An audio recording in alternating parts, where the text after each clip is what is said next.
एक अधूरी क्लास हमेशा अधूरी जानकारी देती है, इसलिए क्लास को अंत तक देखें। सभी को नमस्कार, मैं Himlata Verma HC² Himlata coaching classes में आप सभी का स्वागत करती हूँ। प्यारे बच्चों, रिमेंबर क्लास 1 जहाँ हमने आपको लिविंग ऑर्गेनिज्म यानी कि जीवित प्राणियों या जीवधारियों में होने वाले 5 प्रोसेसेस को बताया था, यानी कि ऐसे 5 जैव प्रक्रम जिनसे किसी के लिविंग होने का पता चलता है या किसी में जीवन के होने का पता चलता है, जैसे कि growth, digestion, respiration, circulation and excretion. तो प्यारे बच्चों, सबसे पहले क्या है, हिंदी में हम कहेंगे तो वृद्धि, पाचन, श्वसन, परिवहन एवं उत्सर्जन। इट मीन्स कि आज हम क्या कर रहे हैं, अपने लास्ट स्टेप पर पहुंच गए हैं, यानी कि लास्ट वाले प्रोसेस पर पहुंच गए हैं, जिसका नाम क्या है, एक्सक्रीशन यानी कि उत्सर्जन है। तो सबसे पहले हम इसकी डेफिनेशन देखते हैं। The process of removal of toxic wastage from the body of an organism is called excretion. यानी कि एक्सक्रीशन क्या है कि किसी भी ऑर्गेनिज्म की बॉडी से रिमूव करना। क्या रिमूव करना? टॉक्सिक वेस्टेज, यानी कि जो भी टॉक्सिक एलिमेंट्स है, मटेरियल है जो कि क्या है, जहरीला है। टॉक्सिक मीन्स जहरीला है। अगर वह हमारे शरीर में रहेगा तो हमारे लिए काफ़ी खतरा हो सकता है, नुकसानदायक वह हो सकता है, और उस सब को बाहर करने को हम क्या कहते हैं, एक्सक्रीशन कहते हैं। Excretion takes place in plants as well as in animals. तो प्यारे बच्चों, ये जो हमारा एक्सक्रीशन है वह प्लांट्स और एनिमल्स सभी में होता है, और हम ह्यूमंस भी किस में काउंट होते हैं, तो आप कहेंगे हम भी एनिमल्स होते हैं।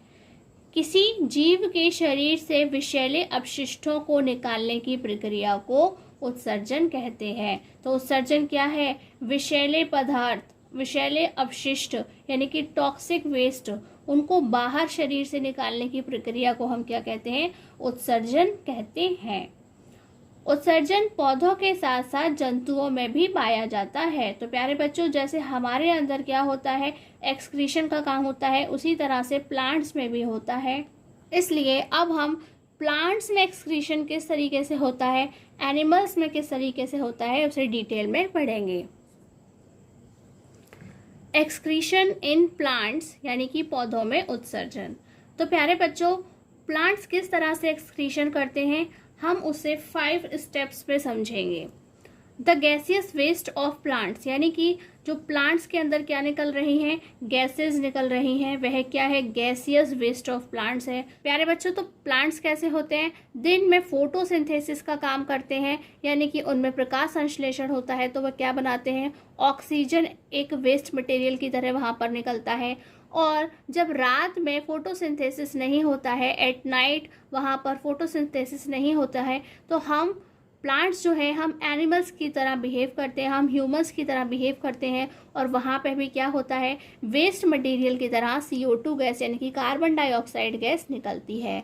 और उसके साथ साथ प्यारे बच्चों, लास्ट क्लास में ही हमने पढ़ा था कि वाटर वेपर क्या होता है, वहाँ पर वाटर वेपर भी होता है, जिसे हमने क्या सीखा था, जिसे हम ट्रांसपिरेशन कहते हैं। प्लांट्स के अंदर क्या होता है, वाटर वेपर बन के उड़ जाता है, जिसे हम क्या कहते हैं, ट्रांसपिरेशन कहते हैं। तो वह भी क्या है, एक वेस्ट मटेरियल है, इसीलिए वहाँ से निकल रहा है।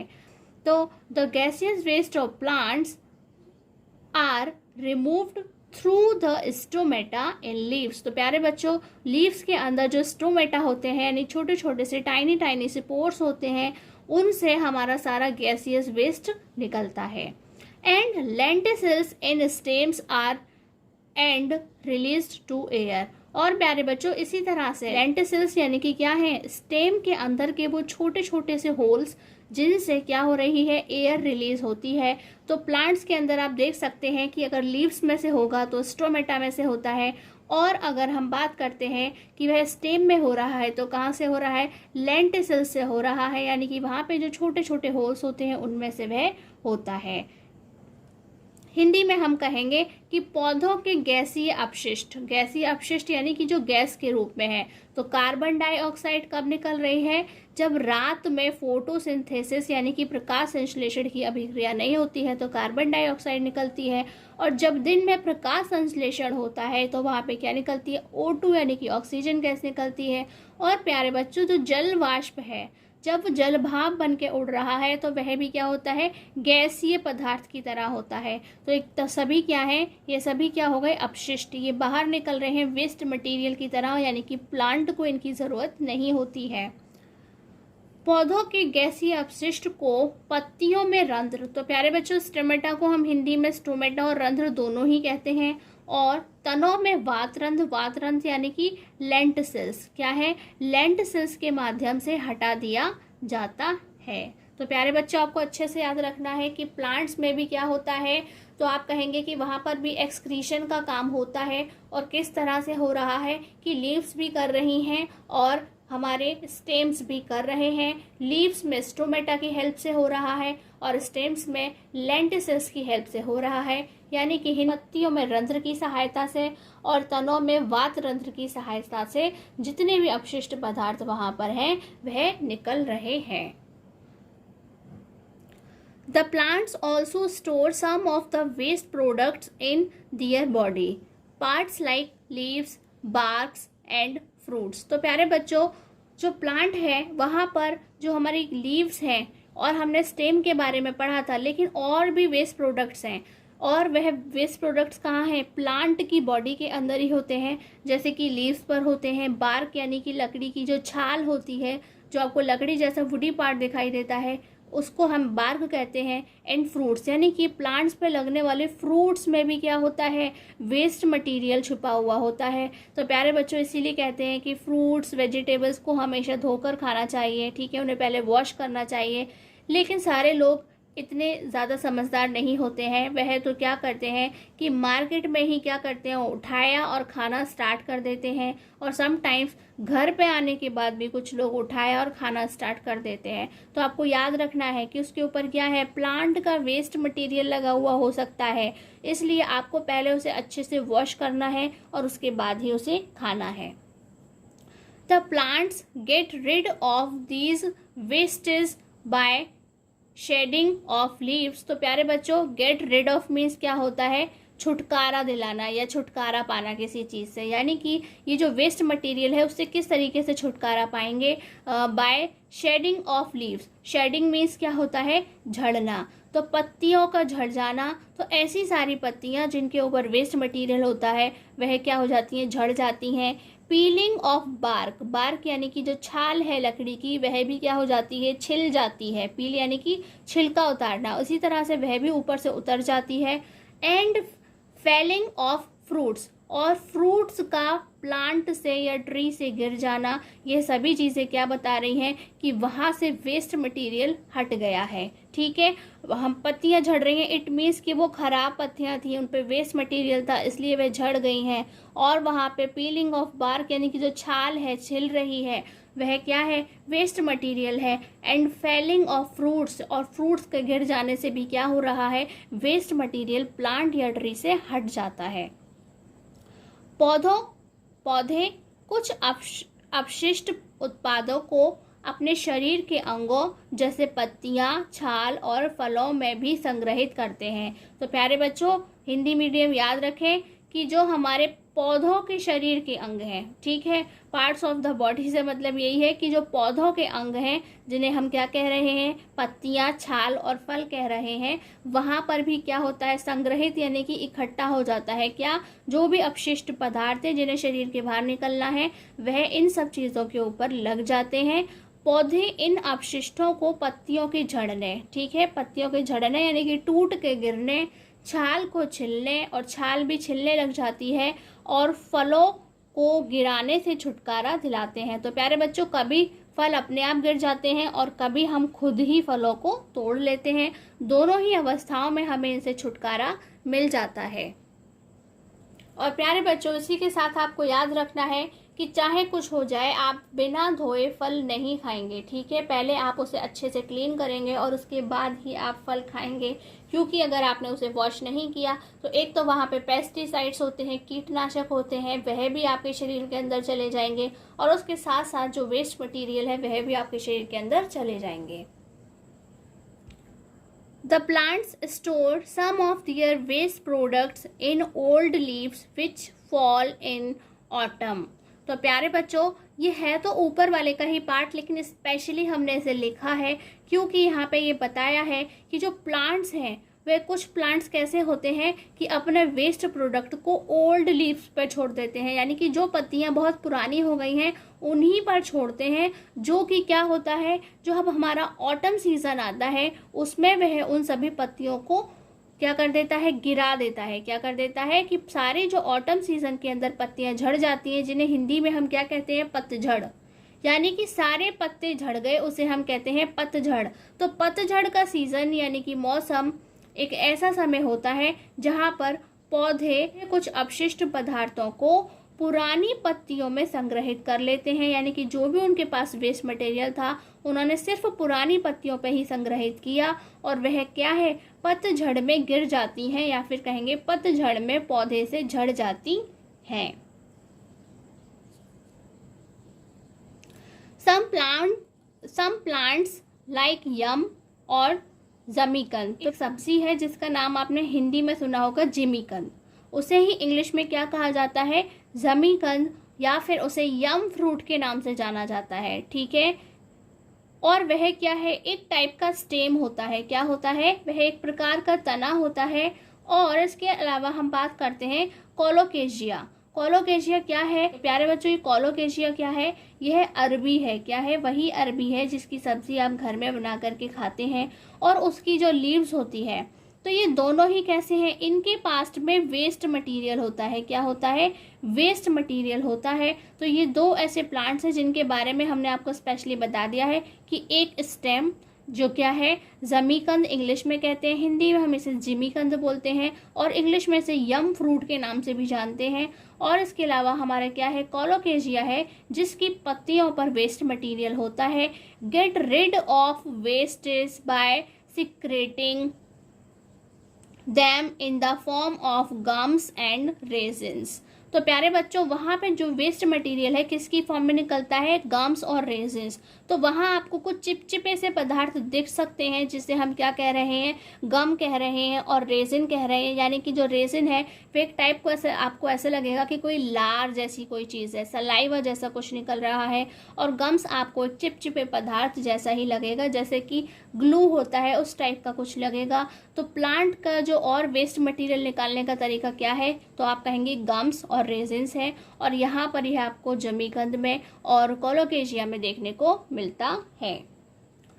कुछ पौधे जैसे जिमीकंद और उसके तने में, कहाँ पर, जिमीकंद के तने में और अरबी की पत्तियों में गोंद और रेजिन के रूप में स्रावित कर उनसे छुटकारा दिलाता है। ठीक है, तो आपको स्पेशली याद रखना है कि जिमीकंद के तने में और अरबी की पत्तियों में गोंद और रेजिन है, जो किस रूप में निकलता है, तो आप कहेंगे कि वेस्ट मटेरियल के रूप में वहां पे निकलता है। Plants also excrete some waste substances into the soil around them. तो प्यारे बच्चों, प्लांट्स क्या करता है, अपने आसपास यानी कि अपने जहां पर वह लगा होता है उसमें सॉइल के आसपास भी क्या करता है, वेस्ट प्रोडक्ट्स को बाहर निकालता है।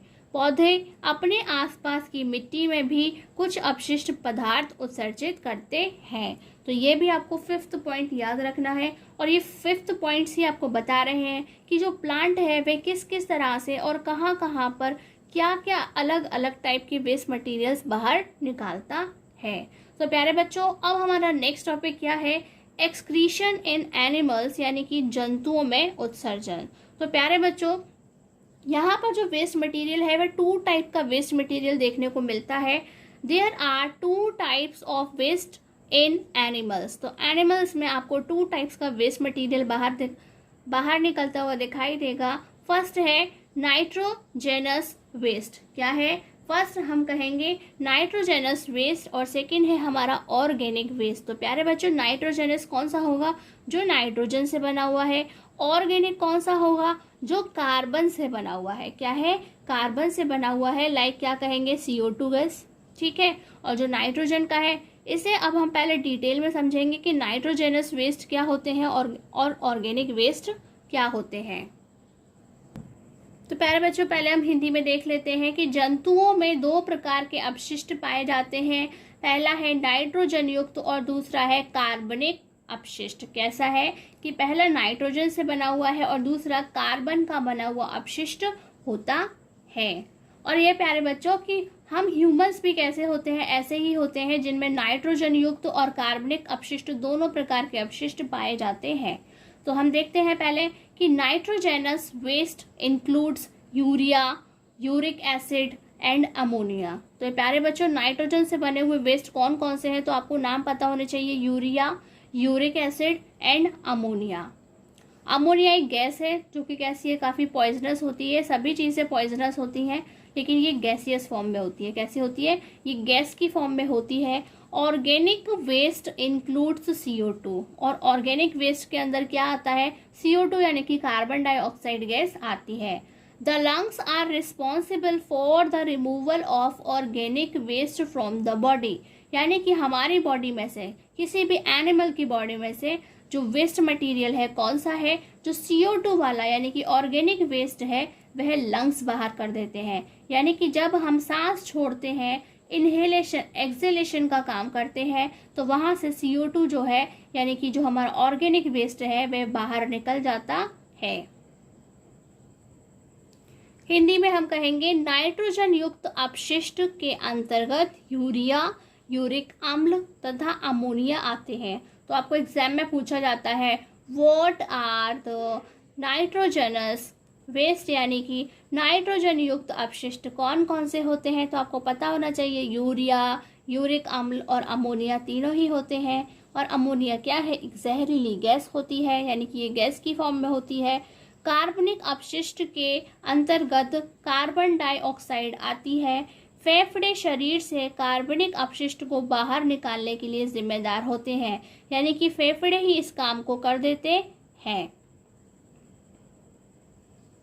तो प्यारे बच्चों आपने क्या समझा कि ऑर्गेनिक वेस्ट यानी कि जो कार्बनिक अपशिष्ट है वह तो लंग्स के थ्रू हो गया है, कि जो लंग्स का टॉपिक था वह हम अच्छे से पढ़ चुके हैं, इसलिए हम वापस लंग्स को नहीं पढ़ेंगे। हम यहाँ पर सिर्फ नाइट्रोजेनस वेस्ट यानी कि नाइट्रोजन युक्त जो अपशिष्ट पदार्थ हैं उनके बारे में ही डिटेल में पढ़ेंगे। तो प्यारे बच्चों हमने आपके लिए एक टेबल बनाई है, जिस टेबल में जैसे कि हम हमेशा ही मोस्टली टेबल का यूज़ करते आए हैं जब भी हमने एनिमल्स के बारे में पढ़ा है, राइट।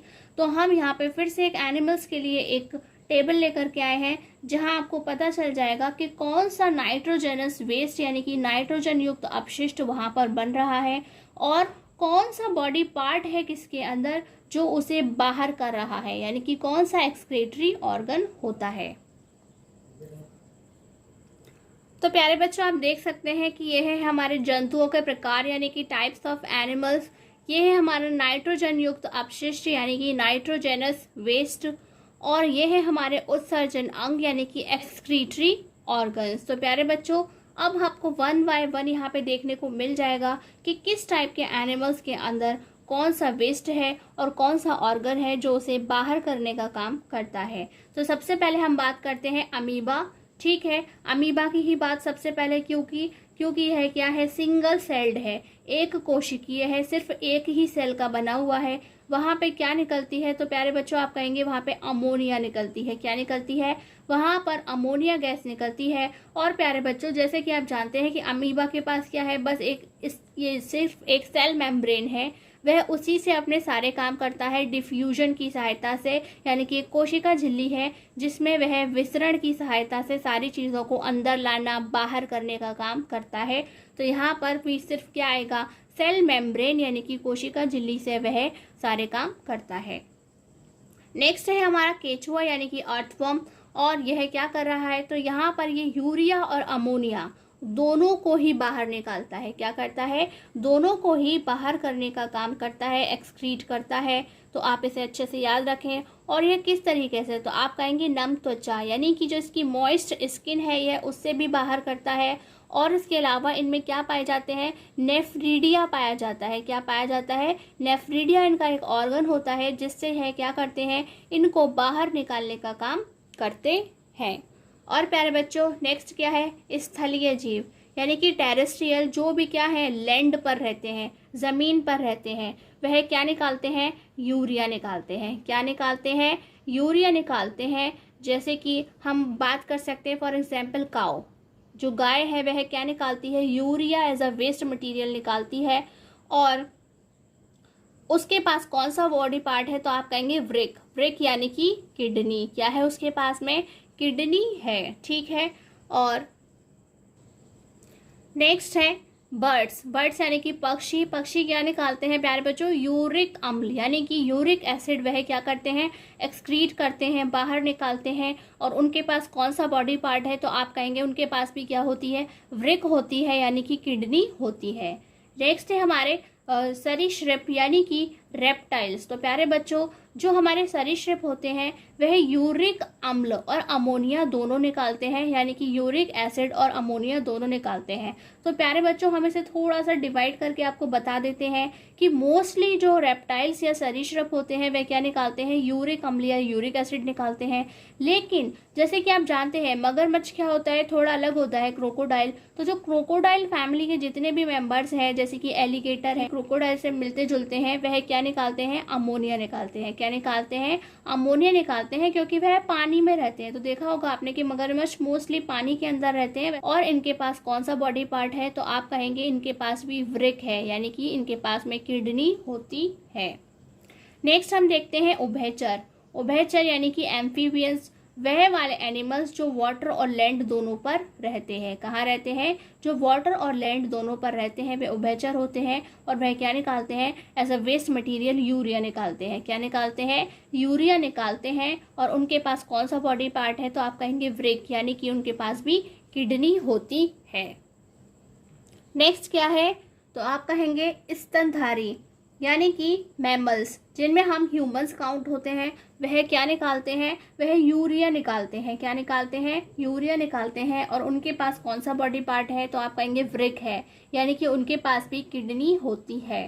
तो प्यारे बच्चों नेक्स्ट क्या है, हम कहेंगे मछली। मछली यानी कि फिश। तो प्यारे बच्चों जो वेल होती है वो तो मैमल्स में आती है। कहाँ आती है, जो वेल होती है वह कहाँ आती है, मैमल्स में आती है।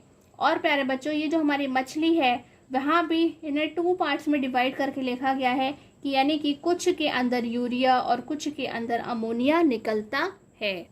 तो प्यारे बच्चों जो हमारी शार्क और बोनी फिश होती है उसमें यूरिया निकलता है। क्या निकलता है, जो शार्क और बोनी फिश होती है वहाँ पे यूरिया निकलता है। और जो बची हुई फिशेस होती हैं उनके अंदर अमोनिया निकलता है। तो प्यारे बच्चों हमने आपको बताया था कि अमोनिया क्या होती है, एक जहरीली गैस होती है जो कि वाटर में जाने के बाद में जो उसका जहरीलापन है, जो टॉक्सिक एलिमेंट है, वह उसका जो रेट है वो कम हो जाता है, यानी कि वह उसका जहरीलापन कम हो जाता है।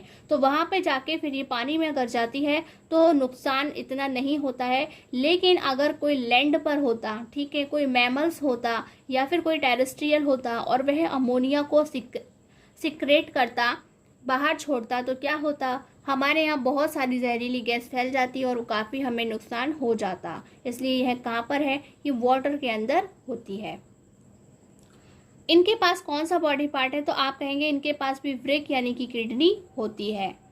नेक्स्ट हम देखते हैं कि कीट, इंसेक्ट, जो छोटे छोटे कीट पतंगे जिन्हें हम कहते हैं इंग्लिश में, वह इंसेक्ट्स होते हैं। और वह क्या निकालते हैं, तो आप कहेंगे वह यूरिक अम्ल निकालते हैं। क्या निकालते हैं, यूरिक एसिड निकालते हैं। और प्यारे बच्चों उनके पास कौन सा बॉडी पार्ट है, तो आप कहेंगे मेलपिगियन नलिकाएं। क्या है, मेलपिगियन नलिकाएं हैं। इंग्लिश में इन्हें मेलपिगियन ट्यूब्यूल्स कहा जाता है। क्या कहा जाता है, ट्यूब्यूल्स कहा जाता है। यानी कि ये पतले पतले से ट्यूब होते हैं जिनकी हेल्प से क्या करते हैं, यह जो भी एक्सक्रीटरी मटेरियल होता है उसको बाहर निकालने का काम करते हैं। यानी कि ये जो यूरिक एसिड है ये पतली पतली ट्यूब्स के हेल्प से निकालते हैं, जिनका नाम क्या है, मेलपिगियन जिन्हें कहा जाता है। तो प्यारे बच्चों आज की इस क्लास में हमने प्लांट्स और एनिमल्स दोनों में ही एक्सक्रीशन को अच्छे से पढ़ लिया है। प्यारे बच्चों यदि आज की ये क्लास आपको अच्छी लगी हो तो please like, comment and share this class. और यदि अभी तक आपने हमारे चैनल को सब्सक्राइब नहीं किया है तो आज ही सब्सक्राइब करें और नोटिफिकेशन बेल को भी ज़रूर ऑन करें। प्यारे बच्चों डू रिमेंबर, याद रखिए आज की क्लास आज ही खत्म कीजिए, कल के लिए बचाकर कुछ मत रखिए। आज की क्लास में बस इतना ही। नमस्कार, धन्यवाद।